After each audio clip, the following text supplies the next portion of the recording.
Welcome dear students. Class 9th NCERT पाठ्यक्रम exercise 12.2 अपन पढ़ रहे थे। उसमें क्वेश्चन नंबर 1 और 2 हो चुका था। क्वेश्चन नंबर 3 देखिए। राधा ने एक रंगीन कागज से एक हवाई जहाज का चित्र बनाया, जैसा कि आपको आकृति में दिखाई दे रहा है। प्रयोग किए गए कागज का कुल क्षेत्रफल ज्ञात कीजिए। राधा ने क्या किया, एक रंगीन कागज से एक हवाई जहाज का ये निर्माण किया, बनाया, और जितने कागज का इस हवाई जहाज के निर्माण में यूज हुआ है उस कागज का अपने को कुल क्षेत्रफल बताना है। तो यहाँ पर first, second, third, fourth, fifth इस प्रकार से इनके अलग अलग पार्ट्स में इस हवाई जहाज को डिवाइड कर रखा है। तो सबसे पहले अपन बात करते हैं फर्स्ट पार्ट की।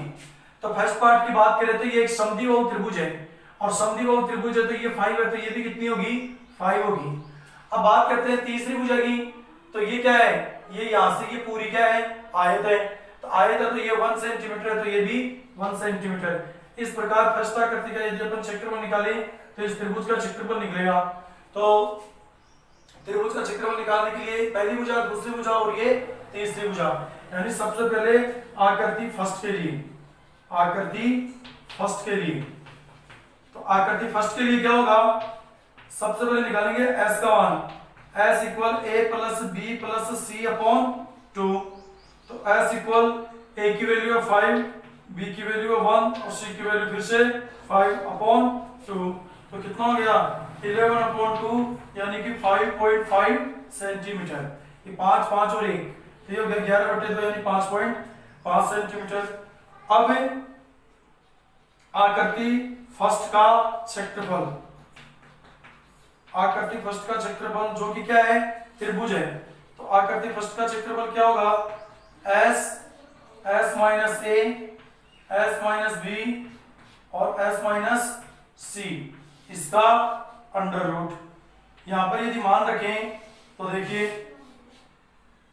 s का मान 5.5, फिर 5.5 माइनस a का मान 5 पहली भुजा, फिर s का मान 5.5 माइनस b मतलब दूसरी भुजा, वो कितनी है 1, फिर s का मान 5.5 माइनस तीसरी भुजा, वो भी कितनी है 5। इस प्रकार से इसको अपन आगे करेंगे तो क्या होगा, इक्वल आकृति फर्स्ट का क्षेत्रफल चल रहा है 5.5, ब्रैकेट में क्या बचेगा, 5.5 में से 5 गया तो 0.5। उसके बाद में आगे चर्चा करें तो 5.5 में से क्या घटाना है, 1 घटाना है, तो क्या बचेगा 4.5, फिर 5.5 में से 5 घटाना है तो क्या बचेगा 0.5, और ये क्या चल रहा है इस पर अंडर रूट। अब इसको आगे करें तो ये 5.5 इंटू 0.5 इंटू 4.5 इंटू 0.5, इनको अपने को क्या करना है, मल्टीप्लाई करना है। तो मल्टीप्लाई करें तो देखिए सबसे पहले अपन क्या करेंगे, 5.5 को 0.5 से मल्टीप्लाई करते हैं। तो 5 25 का 5 असल की 2, 5 25 और 2 27, 1 और 1 2, 2 अंक छोड़ के 10 करो 2.75 आ जाता है। फिर इसको गुणा करेंगे किससे, 4.5 से, तो ये 4 और ये 0.5, यहाँ पर मन से क्या लिख सकते हैं, लिखना चाहो तो 0 लिख सकते हैं। तो ये 0 0 0 और फिर ये 5 25 का 5 असल की 2, 5 संते 35 और 2 37 का 7 असल की 3, 5 दूनी 10 और 3 13, और फिर 4 पंजे 20 की शून्य असल की 2, 4 से 28 और 2 30 की शून्य असल की 3, 4 दूनी 8 3 11। तो ये 0, ये 5, ये 7, ये 3, ये 2 और ये 1। यहाँ पर 1 2 3 4, तो 1 2 3 4 12.3750 आ जाता है। फिर इसको गुणा करना है किससे, 0.5 से, तो फिर ये 0.5 से इसको गुणा करना है, तो ये 0 0 0 अपन लगा सकते हैं। तो देखिए अब क्या होगा, 0 0 0 0 0 0, फिर से ऊपर 2 4 6 अंक है, तो 1 2 3 4 5 6, फिर से 1 2 3 4 5 6, ठीक है।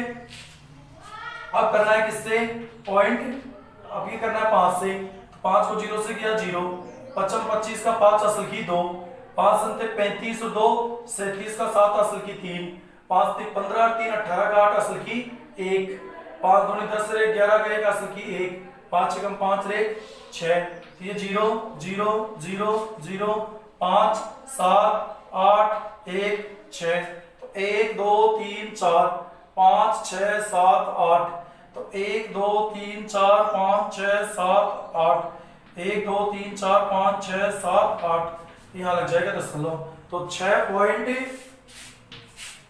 कितना आ जाएगा 6.1875। ये इसके क्या लग जाएगा अंडर रूट। ये बहुत ही यहाँ तक जीरो।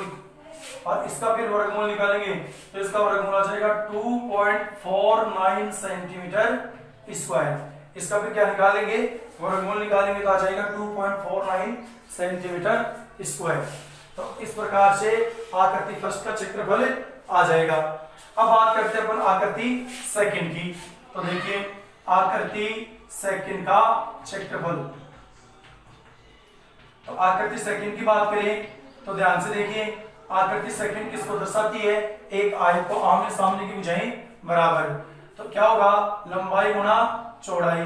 तो लंबाई तो कितनी है, इसको अगर लंबाई माने तो ये कितनी है 6.5 इंटू चौड़ाई। चौड़ाई क्या हो जाएगी 1। तो हल करेंगे तो कितना आएगा 6.5 सेंटीमीटर स्क्वायर। अब बात करें अपन आकृति थर्ड की। तो आकृति थर्ड में क्या है समलंब चतुर्भुज है। और समलंब चतुर्भुज का क्षेत्रफल क्या होता है 1/2 इंटू समांतर भुजाओं का योग इंटू उनके मध्य दूरी या ऊंचाई। तो ऊंचाई नहीं है इसमें, तो पहले इसमें आकृति थर्ड के लिए ऊंचाई फाइंड करेंगे। तो यहाँ पे सबसे पहले लिखेंगे जो भी प्रोसेस कर रहे हो किसके लिए कर रहे हैं आकृति थर्ड के लिए। तो क्या होगा समलंब चतुर्भुज की ऊंचाई। समलंब चतुर्भुज की ऊंचाई के लिए अपने को क्या करना होगा। तो ऊंचाई के लिए देखिए अपने को क्या करना है, यहाँ होगा 1 स्क्वायर प्लस 0.5 का स्क्वायर। ये तो हो जाएगा 1 स्क्वायर, भाई ये 1 है 1 स्क्वायर और इसका हाफ 0.5 स्क्वायर। ये डायरेक्ट समलंब चतुर्भुज की ऊंचाई याद करने का फॉर्मूला होता है। इसको आगे हल करें तो अपन क्या होगा, तो देखिए 1 का स्क्वायर 1 और 0.5 का स्क्वायर कितना हो जाएगा 0.25। कितना हो जाएगा 0.25। तो इसको ऐड करेंगे तो आ जाएगा √1.25 और √1.25 का जब वर्गमूल निकालेंगे तो आएगा 1.12 सेंटीमीटर। ये आ गई समलंब चतुर्भुज की ऊंचाई। तो अब आकृति थर्ड का क्या निकालेंगे क्षेत्रफल। तो आकृति थर्ड का क्षेत्रफल बराबर 1/2 इंटू समांतर भुजाओं का योग।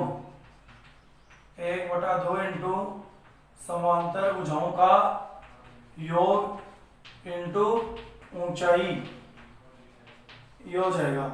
तो 1/2 इंटू समांतर भुजाएं 2 और 1 है तो क्या हो जाएगा 2 प्लस 1 इंटू ऊंचाई भी आपने निकाली कितनी 1.12।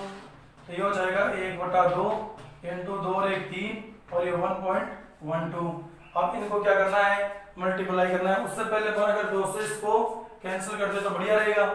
तो देखो इसको अपन लिख सकते हैं 112 और 10 को 2 अंक छोड़ के तो बटे 100। अब क्या करें, अब अपन क्या करते हैं इनटू में क्या है 1/2। तो 2 से इसको काटते हैं तो क्या हो जाएगा 2 पंजे 10, क्या बचेगा 1 और 2 उतारेंगे 2 × 12 तो 56/100 यानी कि कितना आ जाएगा 0.56। तो इसको इससे कैंसिल करेंगे तो कितना आएगा 0.56। अब 0.56 को क्या करना है 3 से गुणा करना है तो कितना आएगा 3 × 18 का 8 असल की 1 और 3 पंजे 15 और 1 16 और ये 2 अंक छोड़ के दशमलव तो कितना आ जाएगा 1.68 सेंटीमीटर स्क्वायर। ये आ गया अपने पास आकृति थर्ड का क्षेत्रफल। बात करते हैं आकृति फोर्थ की। तो देखिए आकृति फोर्थ का क्षेत्रफल। आकृति फोर्थ क्या है, एक किसको शो करती है यहाँ पर बिल्कुल ये सीधी लाइन है। तो ये सीधी लाइन किसको दर्शाती है 90 डिग्री को। तो ये एक समकोण त्रिभुज हो गया जिसका क्षेत्रफल होता है आधार गुना ऊंचाई। तो इसका आधार तो है ये और ऊंचाई है ये। तो देखिए यहाँ पे इसमें कोई मान है नहीं, न तो आधार का है, आधार यहाँ से लेके यहाँ तक है, यहाँ से लेके यहाँ तक आधार और ये ऊंचाई। तो देखिए ये क्या है सेम है तो ये क्या होगा, आधार के रूप में 1.5 और ऊंचाई के रूप में 6। ये सेम है, इसमें ये ऊंचाई है, तो क्या हो जाएगा, आकृति फोर्थ का क्षेत्रफल 1/2 गुणा आधार गुणा ऊंचाई। तो इसमें क्या होगा, 1/2 गुणा आधार क्या है, आधार है इसमें कितना, आधार है इसमें 1.5, आधार 1.5 और ऊंचाई है 6। तो ये क्या हो जाएगा, 2 3 जा 6 और ये 15 थी 45 और एक अंक छोड़ के दशमलव, तो 4.5 सेंटीमीटर स्क्वायर। अब बात करें आकृति फिफ्थ की, तो देखिए आकृति फिफ्थ का क्षेत्रफल, आकृति फिफ्थ का क्षेत्रफल क्या होगा, जो आकृति 4 क्या है वो आकृति फिफ्थ में है, तो सेम आ जाएगा। तो ये कहीं 1/2 आधार गुणा ऊंचाई वही हो जाएगा, तो क्या हो जाएगा सीधा 4.5 सेंटीमीटर स्क्वायर। तो ये इस प्रकार से जो हवाई जहाज में प्रयुक्त 500 भाग हैं उनका क्षेत्रफल हमने अलग अलग से काउंट कर लिया। अब इसने कहा है कि टोटल क्षेत्रफल बताओ किसका, इसमें प्रयुक्त कागज का। तो यहां मैं लिखूंगा प्रयोग किए गए कागज का कुल क्षेत्रफल बराबर आकृति first second third fourth fifth का क्षेत्रफल। तो आकृति फर्स्ट का क्षेत्रफल कितना आया था, आकृति फर्स्ट का क्षेत्रफल आया था 2.49 प्लस आकृति सेकंड का क्षेत्रफल कितना आया था, आकृति सेकंड का क्षेत्रफल आया था 6.5 प्लस आकृति थर्ड का क्षेत्रफल कितना आया था 1.68, आकृति 4 का 4.5 और आकृति फिफ्थ का भी 4.5। अब अपने को क्या करना है, इनको ऐड करना है। तो देखिए 2.49 फिर 6.5 फिर 1.68 और फिर 4.5 और 4.5, जहां पर अंक नहीं है वहां पर क्या लगा सकते हैं 0। तो 9 और 8 17, 17 का 7 हासिल की 1, 1 और 4 5, 5 और 5 10, 10 से 16, 16 5 21, 21 और 5 26, 26 का 6 हासिल की 2, 2 और 2 4, 4 और 6 10, 10 और 1 11, 11 4 15, 15 4 19। तो ये आ जाएगा टोटल क्षेत्रफल कितना आ जाएगा 19.67 सेंटीमीटर स्क्वायर। यह आ जाएगा आपके पास किस एरोप्लेन में यूज कागज का कुल क्षेत्रफल। तो ये हो जाएगा इसका आंसर। तो राधा ने जिस रंगीन कागज से हवाई जहाज का निर्माण किया उस हवाई जहाज में जो टोटल कागज प्रयुक्त हुआ है उस प्रयोग किए गए कुल कागज का क्षेत्रफल कितना है 19.67 सेंटीमीटर स्क्वायर। इसके आगे देखते हैं अपन क्वेश्चन नंबर 4। देखिए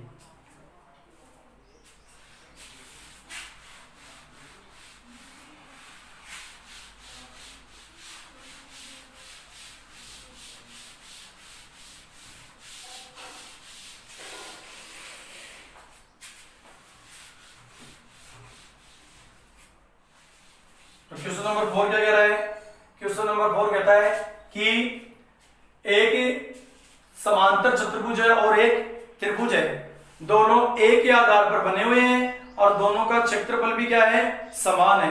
दोबारा सुनिएगा, एक समांतर चतुर्भुज है और एक त्रिभुज है, दोनों एक ही आधार पर बने हुए हैं और दोनों का क्षेत्रफल भी क्या है समान है। तो इसने कहा है कि यदि समांतर चतुर्भुज का आधार है वो 28 सेंटीमीटर हो तो फिर समांतर चतुर्भुज की ऊंचाई ज्ञात कीजिए।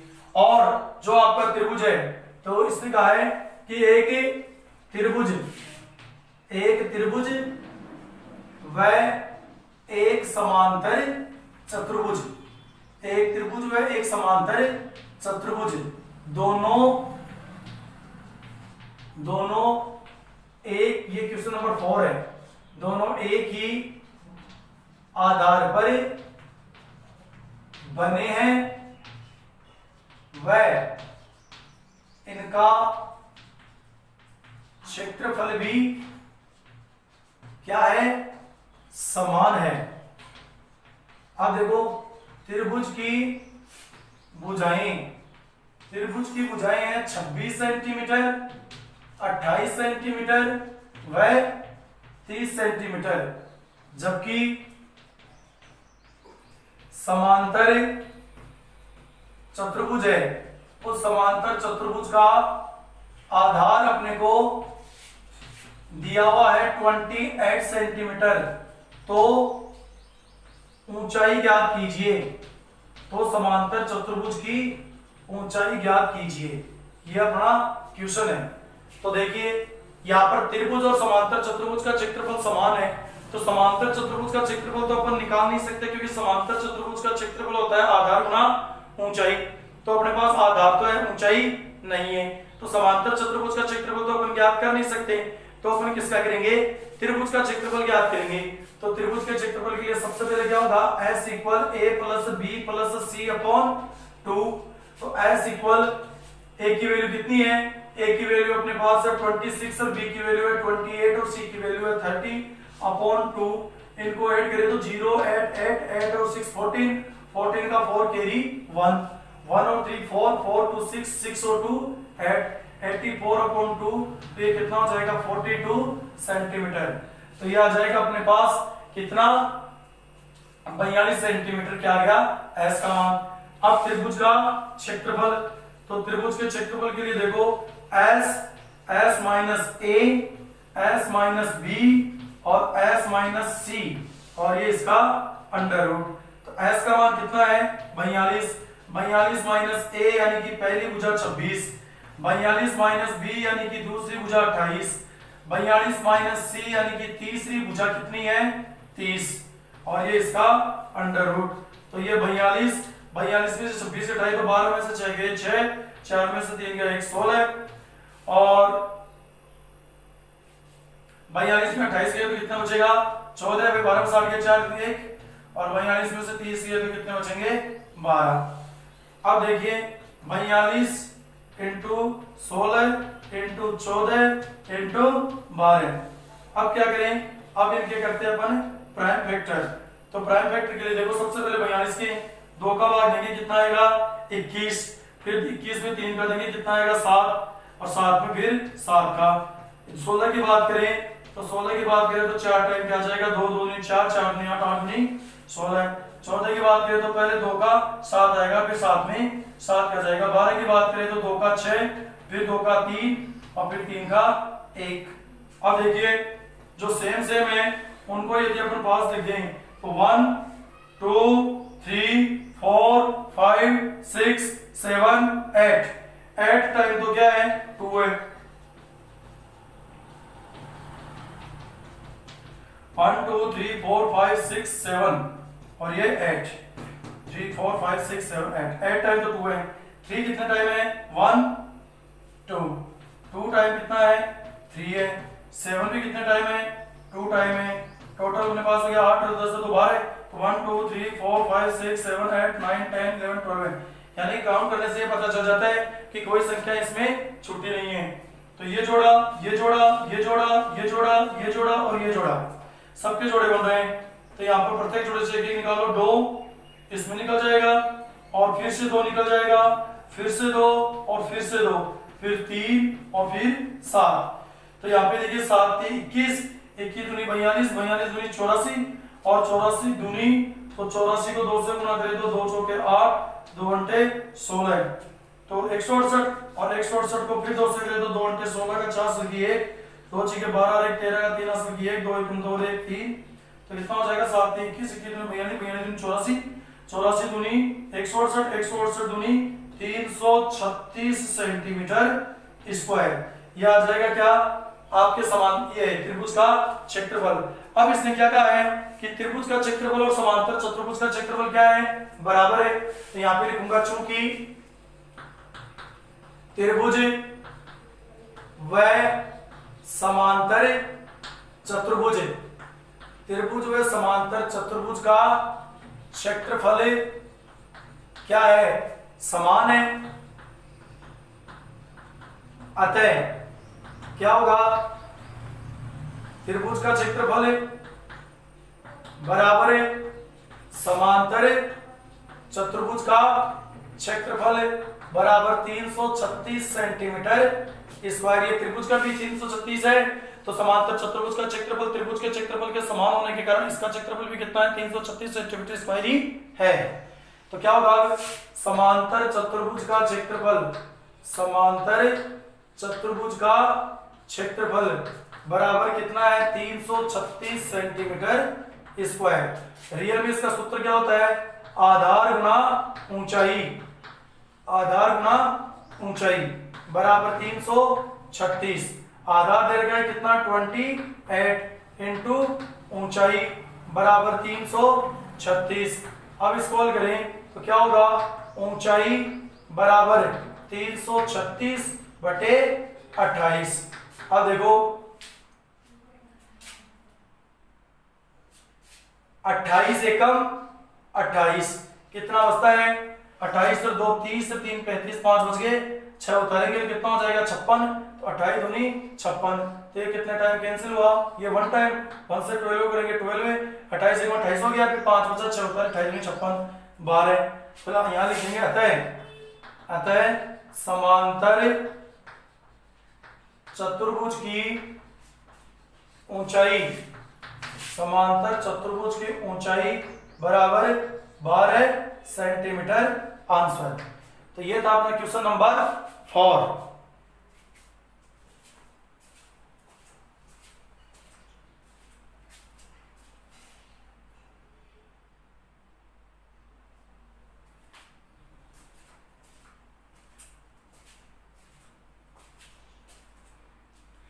तो ये था अपना क्वेश्चन नंबर 4। इससे आगे की चर्चा करेंगे अपन नेक्स्ट क्लास में। तब तक के लिए धन्यवाद, थैंक यू। कोई भी प्रॉब्लम हो आप कमेंट बॉक्स में लिखिए, उसको आपका निस्तारण किया जाएगा। और